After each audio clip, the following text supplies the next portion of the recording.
Hello guys, आपका अपने channel smart study पर आपका स्वागत है। तो आज हम लोग पढ़ने वाले हैं रसायन शास्त्र के बारे में। तो हम लोग रसायन शास्त्र ऐप में जाते हैं। हम लोग शुरू करते हैं रसायन शास्त्र ऐप में जाने के। तो सबसे पहले हम लोग रसायन शास्त्र ऐप यहाँ पे है, इसमें मैंने क्लिक कर दिया है। तो आज हम लोग को पढ़ना है चैप्टर वन।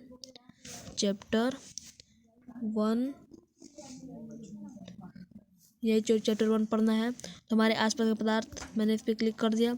हमने ये पढ़ लिया एक नज़र में हमने पढ़ लिया। अब हमको पढ़ना है विषय वस्तु। क्या पढ़ना है? विषय वस्तु। तो हम लोग स्टार्ट करते हैं पदार्थ। अब पदार्थ पढ़ने वाले हैं। विश्व में प्रत्येक वस्तु जिस सामग्री से बनी है उसे पदार्थ कहा जाता है, और हमारे आसपास विद्यमान हर वस्तु में पदार्थ है। पदार्थ स्थान गिरता है और इसका द्रव्यमान होता है। कणों के भौतिक गुण। पदार्थ कणों से बना है, यह सतत नहीं है। पदार्थ के कण अत्यंत छोटे होते हैं। पदार्थ के कणों के अभिलक्षण गुण। अभी हम लोग गुण के बारे में पढ़ने वाले हैं।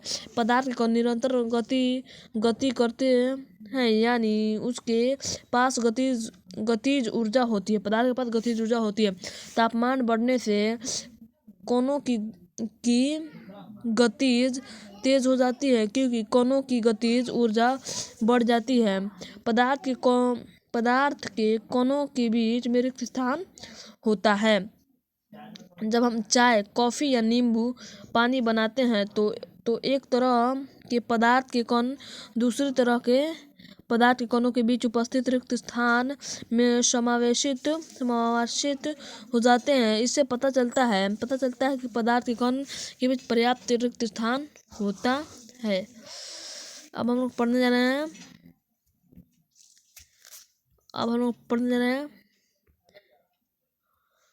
चित्र।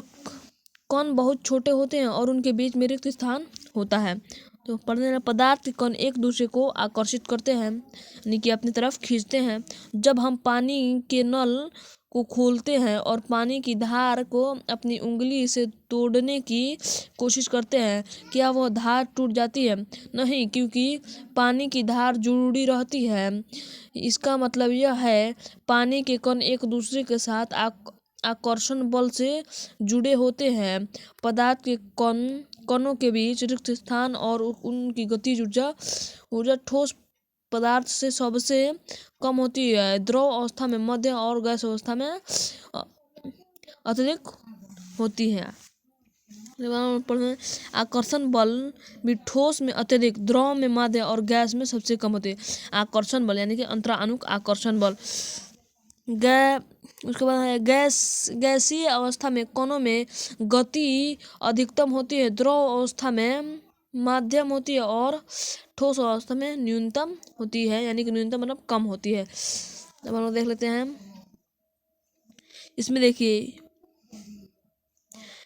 इसमें कितना कम उजला दिखाई रहा है, इसमें थोड़ा ज़्यादा, और इसमें सबसे ज़्यादा दिखाई दे रहा है। आप देख सकते हैं ठोस ऐसे रहता है, द्रव ऐसे रहता है, और गैस ठोस द्रव ऐसे रहता है और गैस ऐसे रहता है। उसके बाद हम पढ़ते हैं पदार्थ की अवस्था। भौतिक रूप से पदार्थ की 3 अवस्था है। भौतिक रूप से पदार्थ की कितनी अवस्था है? 3 अवस्था है। हम लोग ने पार्ट 1 में पढ़ा था कि पदार्थ की अवस्था भौतिक रूप से कितने प्रकार के? 3, ठोस, द्रव और गैस। तो इसके बारे में ही नीचे बताने वाला है। तो ये पार्ट 2 है। तो अगले पार्ट में पार्ट 3 में पदार्थ की अवस्था हम लोग पढ़ेंगे। तो अभी के लिए बाय बाय, टाटा। चैनल को सब्सक्राइब कर दीजिए। ये चैनल आपको सब तरह के चीज़ को बताएगा। धन्यवाद।